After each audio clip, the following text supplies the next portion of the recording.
You are 12 days from home. Behind you, your village is running out of grain. Ahead of you, another settlement has enough food to survive the winter, but they will release it only if your people deliver 20 obsidian blades before the river falls. Your task sounds simple. Carry the agreement. 30 baskets of barley in exchange for 20 blades. Deliver before the third full moon. The words have been repeated to you until you can say them without thinking. Then, halfway through the journey, fever begins. Your head burns. Numbers exchange places. Was it 30 baskets or 13? 20 blades or 12? Did they promise delivery before the third moon or after it? If you arrive with the wrong message, the trade may collapse. If you die beside the road, the agreement dies inside your body. There is no second messenger. No one at the distant settlement has heard the terms, and nothing you carry can speak for you. This is the problem that eventually created writing, not the problem of drawing a picture. Humans had been making marks, ornaments, and images for tens of thousands of years.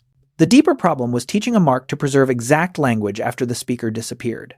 A picture of grain can mean grain. But can it mean 30 baskets? Can it mean the grain has already been delivered? Can it identify who delivered it, who received it, and what must happen 3 moons from now? Speech is powerful because it can describe things that are absent. But speech has a weakness.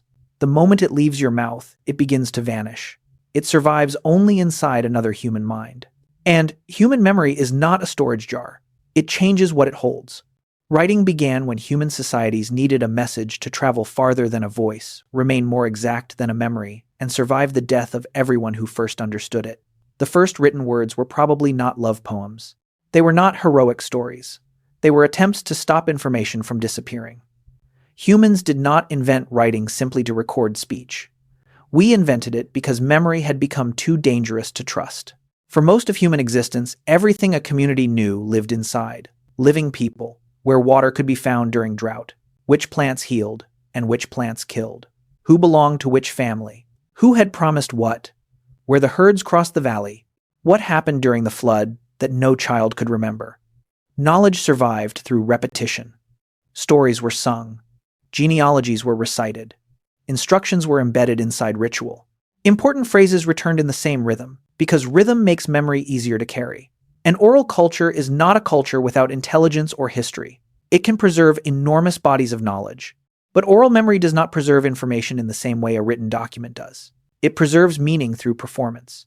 A skilled storyteller may change details to fit the audience, the place, or the danger of the moment.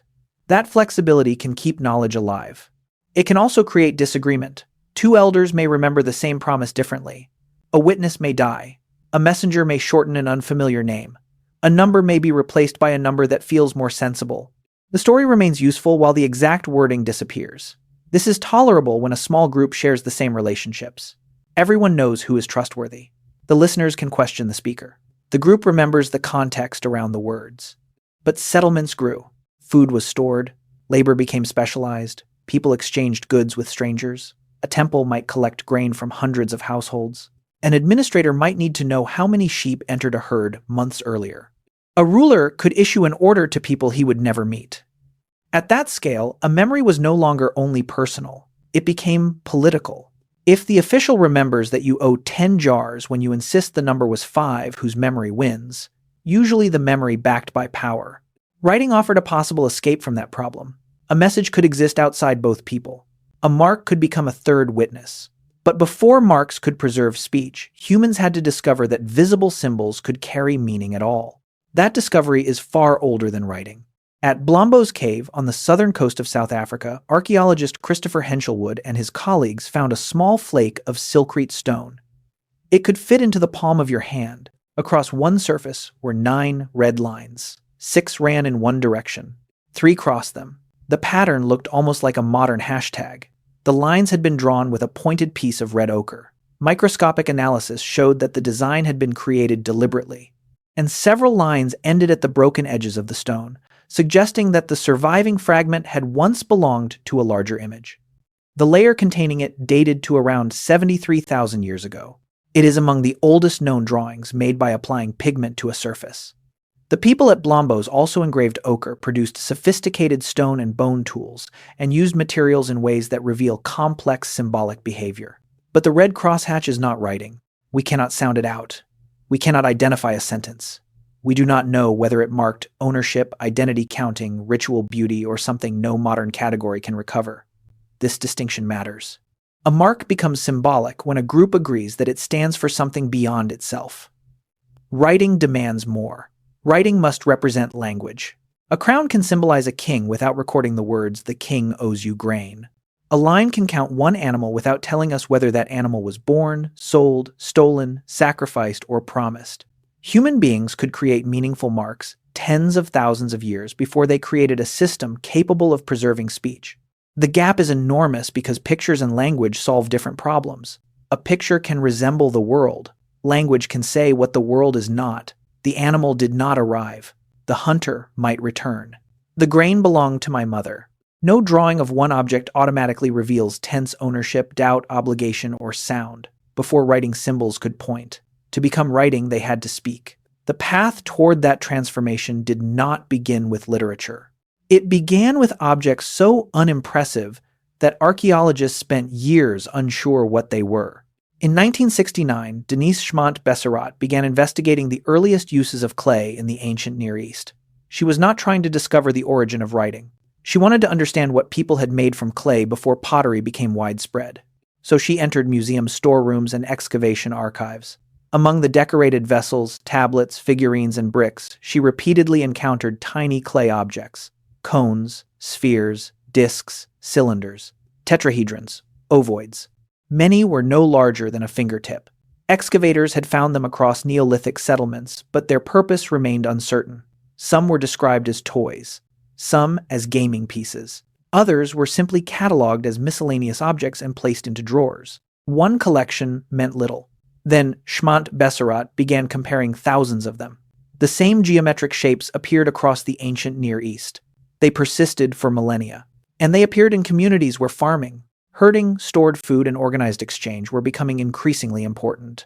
The objects that looked meaningless alone began to resemble a code when placed together.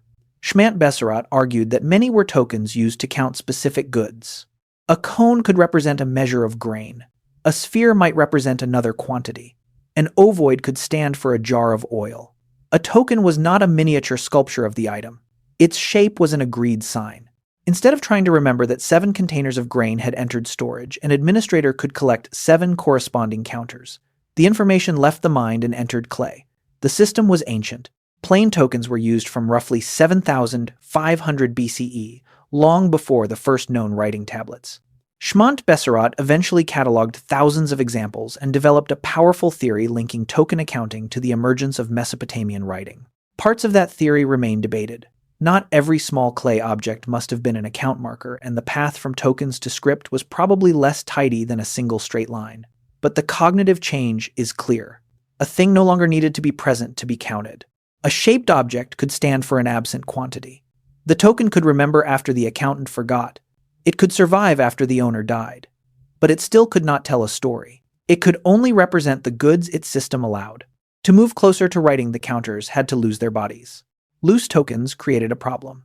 They could be removed, added, lost, or rearranged after an agreement. One solution was to place the counters inside a hollow clay container and seal it. These containers are often called bullae. Once the wet clay hardened, the tokens inside could no longer be altered without breaking the envelope. The agreement had been protected, but now no one could see what the envelope contained. The solution was strange and brilliant. Before sealing the tokens inside, people pressed them into the soft exterior. A cone left a cone-shaped impression. A sphere created a circular mark. The surface displayed what was hidden within. The account now existed twice, as 3-dimensional counters inside the envelope, and as 2-dimensional impressions outside it. At some point, a person must have recognized the redundancy. If the marks on the outside already carried the information, why preserve the objects inside? The token could disappear. The impression could remain. Clay tablets began carrying signs impressed or drawn directly into their surfaces. This was not yet full writing in the modern sense. The earliest signs were closely tied to counting goods. They recorded numbers, commodities, and administrative categories. A sign for sheep could tell an official that sheep were involved. It could not necessarily reproduce a spoken sentence about a sheep, yet something irreversible had happened. Information had separated from the physical counter. A three-dimensional object had become a two-dimensional sign. The clay no longer stored a model of the transaction, it stored an abstraction. This transformation seems small because modern people live inside abstractions. A number on a bank screen can represent food, land, work, or debt without resembling any of them. But for prehistoric administrators, the change was profound. The sign had no weight equal to the commodity. It had no useful material value. Its power existed only because people had learned the code. That created a new class of human, someone who could read the mark. The more information a system stored, the more power belonged to the people who understood it. And nowhere did this problem become more urgent than in one of the first great cities. By around 3200 BCE, Uruk in southern Mesopotamia had become one of the largest settlements in the world. Its monumental buildings, workshops, fields, herds, and institutions brought together thousands of people who could not all know one another personally. The city consumed memory. Barley entered storehouses. Beer and food were distributed as rations. Animals changed hands. Workers performed different tasks. Fields belonged to institutions. Officials needed to know what had arrived, what had left, and who was responsible. A village might solve a dispute by gathering everyone who remembered the event. A city needed records. The earliest surviving tablets from the Uruk cultural world are overwhelmingly administrative. They do not begin with a great creation myth. They list quantities: grain, fish, animals, labor, containers. Today, roughly 6,000 proto-cuneiform tablets containing more than 38,000 lines are known from sites connected with the Uruk world. One tablet, probably from Uruk, and dated to around 3,100 to 2,900 BCE, records the distribution of barley. Another concerns malt and barley groats. Their signs were drawn or impressed into wet clay using a pointed reed or stick. Some resemble objects. Many are abstract. The first writing grew from the pressure of things that had to be counted. This is less romantic than imagining a poet inventing marks to preserve a song. It is also more revealing. Writing became necessary when society produced obligations that exceeded human relationships. The person distributing grain did not need to remember watching you work. The tablet could authorize your ration. The official who replaced him could continue the account. An institution could remember across generations. But the same system could also record taxes, debts, labor duties, and property. Writing did not merely free people from memory. It gave organizations a memory larger than any person. That memory could protect your claim, or trap you inside an obligation after every original witness was dead. The clay tablet became a second brain for the city. Unlike a human brain, it could be stored in a room, sorted into categories, sealed, copied, and used as evidence. But these early signs still faced a limit. They were good at recording visible things. They struggled with invisible language. A fish can be drawn. How do you draw the word if? How do you preserve a name? How do you write a sentence no picture could show? The breakthrough came when people stopped asking what a sign looked like and began asking how its name sounded. Imagine trying to write a personal name using only pictures. The name may contain sounds that do not resemble any object. A drawing of a hand can represent a hand. But what if the spoken word for hand also appears inside another word? The sign could be borrowed for its sound. This is the rebus principle. A modern puzzle might use a picture of an eye to represent the sound I, or a picture of a bee followed by a leaf to suggest belief. The pictures no longer need to mean what they depict. They can represent pieces of speech. That shift turns a recording system into writing. In the earliest proto-cuneiform texts, between roughly 3,200 and 3,000 BCE, the use of signs for sounds appears only in limited cases. Over the following centuries, scribes increasingly used signs as phonetic elements. By after about 2600 BCE, cuneiform could represent the Sumerian language through a combination of word signs and sound signs. Now a tablet could record more than quantities. It could preserve names, titles, verbs, abstract ideas, prayers, instructions, royal claims, eventually stories. The material of the signs changed too. Instead of drawing curved pictographs into clay, scribes pressed the cut end of a reed stylus into the surface. The impressions formed wedge-like shapes. Modern scholars named the system cuneiform from the Latin cuneus, meaning wedge. A picture gradually became a pattern of strokes. The change made writing faster and more standardized, but less obvious to anyone who had not been trained. A drawing of an animal might be guessed. A cluster of wedges had to be learned. Writing had crossed a threshold. It was no longer merely visible meaning. It was encoded language. Once that happened, a dead speaker could continue forming sentences. A ruler's order could arrive without his voice. A contract could speak after both parties denied it. A student could encounter the words of someone born centuries earlier. Writing did not freeze speech perfectly. Tone, gesture, and context could still disappear. But for the first time, language could leave the body without immediately beginning to die. And once language could survive, individual people began to escape the anonymity of prehistory. Among the earliest Mesopotamian tablets, a sequence of signs has been read as Kushim. It appears in administrative records connected with barley. One famous tablet dating to the late 4th millennium BCE has been interpreted as recording 2,9,0,8,6 measures of barley received over 37 months, followed by the sign sequence Kushim. Kushim may have been the name of the person responsible for the account. It may instead have been a title or office. The uncertainty matters because the earliest script is still difficult to interpret, and modern readers should resist turning a damaged account into a biography it cannot support. But consider what the possibility means. For hundreds of thousands of years, humans lived, loved, argued, invented, mourned, and died without leaving behind a name modern people could read. The earliest surviving name may not belong to a king, or a conqueror, or a poot. It may belong to an accountant connected with barley. Writing did not first preserve the most glorious human experience. It preserved responsibility. Who counted this? Who received it? Who must answer if the numbers are wrong? A name inside an oral community identifies a person while people still remember that person.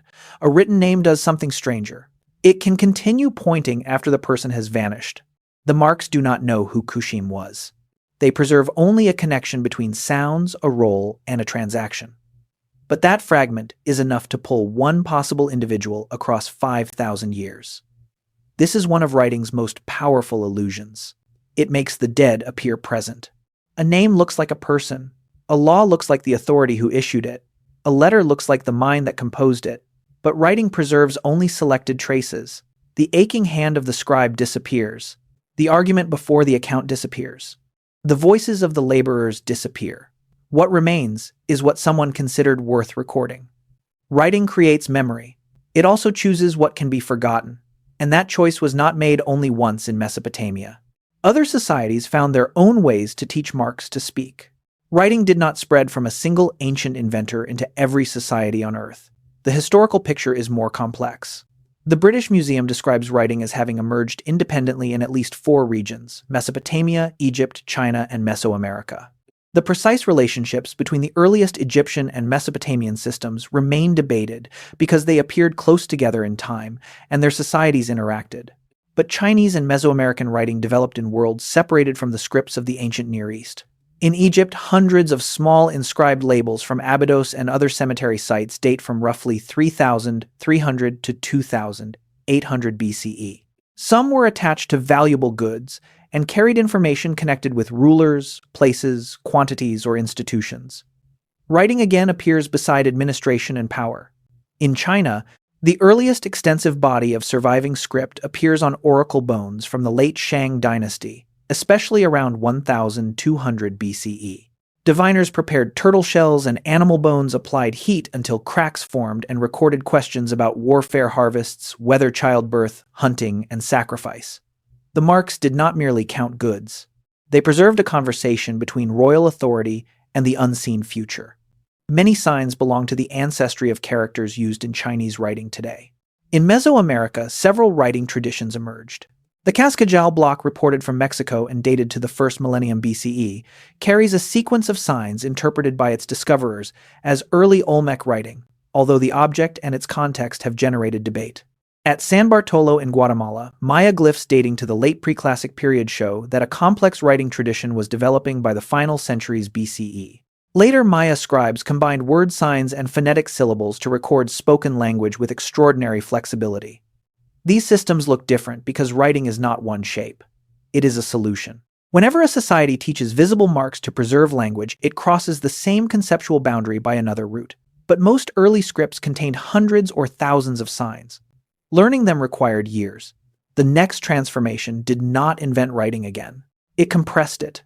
In 1904, archaeologist Flinders Petrie excavated at Serabit el-Khadim in Egypt's Sinai Peninsula. The site contained turquoise mines and a temple dedicated to the goddess Hathor. Egyptian expeditions had worked there during the 2nd millennium BCE. The walls and monuments carried formal hieroglyphic inscriptions. But Petrie also found something that did not fit. Short inscriptions appeared on rocks, statues, and objects around the mining region. The signs looked pictorial, but they were not standard Egyptian hieroglyphs. Petrie suspected they might represent an alphabetic system. The marks remained uncertain until Egyptologist Alan Gardiner examined them through a different principle. He compared the pictures with the names of letters preserved in later Semitic alphabets.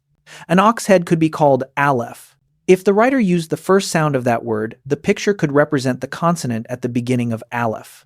A house could be Beth and represent its opening sound. Water could be Mayim. A head could be Rosh. This method is called acrophony, the same logic as saying A is for apple. The people who created the early alphabet were probably speakers of a West Semitic language, living or working in an Egyptian environment. They saw a monumental writing system containing hundreds of signs. Then they reused a small number of pictures from their own spoken vocabulary. The identity of the inventors is not certain. The script may have developed among workers, administrators, or communities connected with mines and travel routes in Egypt and Sinai during the early 2nd millennium BCE. Additional inscriptions found at Wadi el-Hol strengthened the argument that alphabetic writing began through contact between Semitic speakers and Egyptian scripts. This may be one of the most radical acts of simplification in human history. A trained Egyptian scribe needed to master a large system of signs.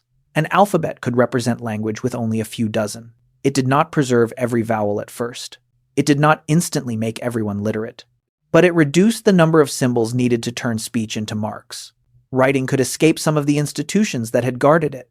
Merchants, travelers, and smaller communities could carry a lighter code. The alphabet did not begin in a quiet schoolroom. It may have begun among people surrounded by a script they could see but did not fully own. They borrowed the pictures. Then they made the pictures speak their language. There is a prehistoric animal hiding inside the first letter of this sentence. The capital A descends through a long chain of scripts from a picture of an ox head. In early Semitic writing, the sign was associated with Aleph, the word for ox. The image was simplified, rotated, and passed into Phoenician writing. The Greeks adapted it as alpha and used it to represent a vowel. The Etruscans and Romans transformed it again. Turn a modern capital A upside down and the ancient head becomes easier to imagine two horns and a face between them. The letter B carries another fossil. Its ancestry is connected with Beth, meaning house. The early sign resembled the plan or outline of a dwelling. Even the word alphabet preserves the journey. It comes from the names of the first two Greek letters, alpha and beta, which descend from Aleph and Beth. Ox, house, alphabet. Every time you use the word, you unknowingly repeat two objects chosen by ancient people trying to convert pictures into sounds. This is the kind of detail writing hides. Modern letters feel abstract because their images have been worn away by repetition. The symbols became faster to write. Their lines changed with tools and materials. Their pictorial origins disappeared. What remained was the sound. That is the triumph of alphabetic writing. The mark no longer needs to resemble anything.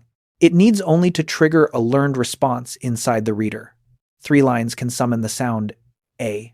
A curve can summon C. 26 shapes can help English speakers reconstruct an enormous range of speech, though spelling, pronunciation, and borrowed words make the relationship far from simple. The alphabet made writing easier to extend across languages. Phoenician forms moved through Mediterranean networks. Greeks adapted the system and made greater use of letters for vowels. Etruscans adapted Greek forms. Romans adapted them again. The letters on your screen are the descendants of repeated borrowing, not a single perfect design. Writing evolved because each community inherited marks and forced them to solve new problems. Yet simplification created another danger. The easier words became to copy the farther authority could travel. Laws, debts, religious commands, borders, orders from rulers. Writing gave ordinary people a voice that could travel. It also gave power a voice that could enter places where the ruler never went. Return to the messenger on the road. Your fever is rising. The distant settlement is still 6 days away. But now you are carrying a clay tablet. It records the amount of barley, the number of blades, the deadline. The names or seals of the people responsible. If you forget the marks, do not. If you die, someone else can carry them. If the receiver disputes the agreement, the message can be inspected again. The tablet is not intelligent. It cannot explain itself. It cannot answer a new question. It depends on readers who know the code and trust the authority behind it. But the words have acquired a body separate from yours. That body changes human society. A promise can survive its witnesses. A law can command people not yet born when it was issued. A prayer can be repeated centuries after its language stops being spoken in daily life. A ruler can govern from far away. A child can hear the thoughts of a dead stranger. Writing expands memory by storing language outside the brain. It also reshapes memory. Once information can be consulted on a surface, people no longer need to remember every word in the same way. The ancient Greek philosopher Plato placed a warning about this in the mouth of Socrates. In the story, the invention of writing is offered as a medicine for memory and wisdom. The response is that it may instead create forgetfulness because people will rely on external marks rather than memory within themselves. The criticism did not stop writing, but it identified the bargain. Every external memory makes some internal memory less necessary. A tablet remembers the grain. A book remembers the story. A search engine remembers where the book is. The modern world has extended the ancient invention until much of human life depends on symbols stored in machines no individual can understand completely. Writing records, identities, money, property, science, messages, and laws. It allows civilization to accumulate knowledge rather than beginning again with every generation. But it also creates records that can outlive forgiveness. A mistake can remain. A debt can remain. A lie can remain. The invention did not make memory perfect. It made memory durable. So how did humans invent writing? Not by drawing the first picture, not by carving the first line. They invented writing when a community taught a visible mark to represent language, when a thing that had no voice could preserve a sound, a name, an obligation, or a sentence. The first marks counted what society owned. Then they learned to record what people said. The message left the mouth. It entered claybone, papyrus, stone paper, and light. The first writer did not merely make a symbol. They created a voice that could continue speaking after no living person remembered how the conversation began.